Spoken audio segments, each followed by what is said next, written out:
राम राम, जय जोहार। आज मैं लाई हूँ आपके लिए एक नया कहानी जिसका नाम है मनुष्य का शिकार। एक था सियार, बेहद कामचोर और आलसी।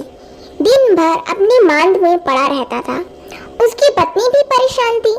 बच्चों के लिए खाना उसे ही लाना पड़ता था। लेकिन ऐसे कितने दिनों तक चलता? बस बहुत हो चुका। या तो आप शिकार करने चाहिए या मैं ही अपने मायके चली जाती हूँ। एक दिन उसकी पत्नी उस पर झल्लाई। बेचारा सियार ठंडी जमीन पर लेटे एक बहुत अच्छा सा सपना देख रहा था। सियारनी ने इस फटकार से सपने का कबाड़ा हो गया। ठीक है, जाता हूँ। वह आलस कर उठा और शिकार लाने के लिए तैयार हो गया। लेकिन मनुष्यों की बस्ती की ओर न जाना, वे तुम्हें देखेंगे तो खदेड़ेंगे। पीछे से सियारनी उसे समझाई। यह सुनते ही सियार की आंखें चमक उठी। वह बोला, रोजाना ताने देती हो, अब आज तो मैं किसी मनुष्य का ही शिकार करूंगा। और वह बस्ती की ओर चल पड़ा। उसकी बस्ती में घुसने की हिम्मत ही नहीं हो रही थी। बार बार यह ख्याल आ रहा था, कहीं वो पकड़ा गया तो क्या होगा। इसलिए वह बड़ी सावधानी से बस्ती में दाखिल हुआ।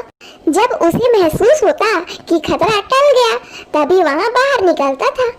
जब वह एक घर के करीब से गुजर रहा था, तो भीतर से किसी बच्चे की रोने की आवाज आ रही थी।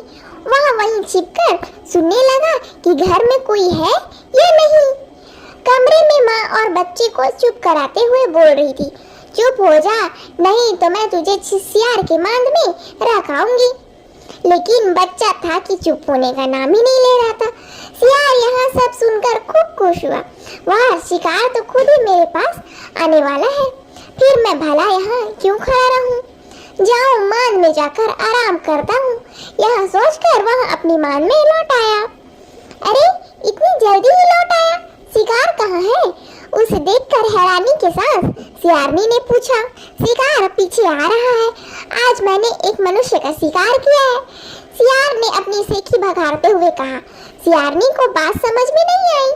वह उसे कुछ और पूछना चाहती थी, लेकिन सियार आराम से लेट गया और माँ बच्चे की प्रतीक्षा करने लगा। जब काफी देर हो गए तो सियारनी हाथ नचाती हुई पूछी, कहाँ है आपका शिकार? सियार भला क्या जवाब देता। अपनी झेप मिटाने के लिए वह मान से बाहर निकला और एक बार फिर मनुष्यों की बस्ती की ओर चल पड़ा। वह उसी घर के पास छिपकर भीतर की बातें सुनने लगा। अंदर से वही औरत अपने पति से कह रही थी, आजकल यहाँ सियार बहुत आते हैं, कहीं अपने बच्चे को न उठा ले जाए।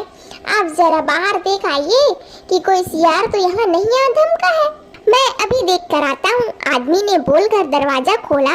सियार की तो हालत ही खराब हो गई। वह जल्दी से झाड़ियों में छिप गया। अगर थोड़ी देर और हो जाती तो वह जरूर पकड़ा जाता। आदमी ने बाहर आकर देखा, वहाँ कोई सियार नहीं था। आश्वस्त होकर वह घर के भीतर चला गया। उसके अंदर जाते ही सियार झाड़ियों से निकला और फौरन वहाँ से भागा। उसे डर था कि कहीं वहाँ पकड़ा गया तो मनुष्य उसे जिंदा नहीं छोड़ेंगे। अपनी मान में पहुंचकर वहाँ सियारनी से बोला, ये मनुष्य भी बड़े विचित्र होते हैं, कहते कुछ और है, करते कुछ और है।